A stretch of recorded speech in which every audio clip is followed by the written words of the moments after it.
કીર્તન. હવે તમે કીર્તન કોને કહો છો એ મને કહો. આ ભગવાનની ધૂન ગાવી, ભગવાનના કીર્તન ગાવા એ કીર્તન કહો છો. કીર્તન શબ્દનો અર્થ છે કીર્તિ અને તનને છોડીને ભગવાનમય થવું, એનું નામ કીર્તન છે.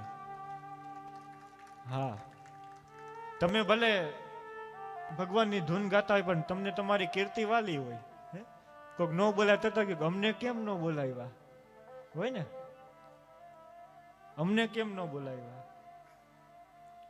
ભલે ભગવાનનું ભજન કરતા હોય પણ એમાં તમને તમારી કીર્તિ વાલી હોય, તમારું તન વાલું હોય. જરા કોકનું ઠેસ વાગે તો કે ભાઈ ધ્યાન રાખીને હાલ ને, તનય વાલું હોય.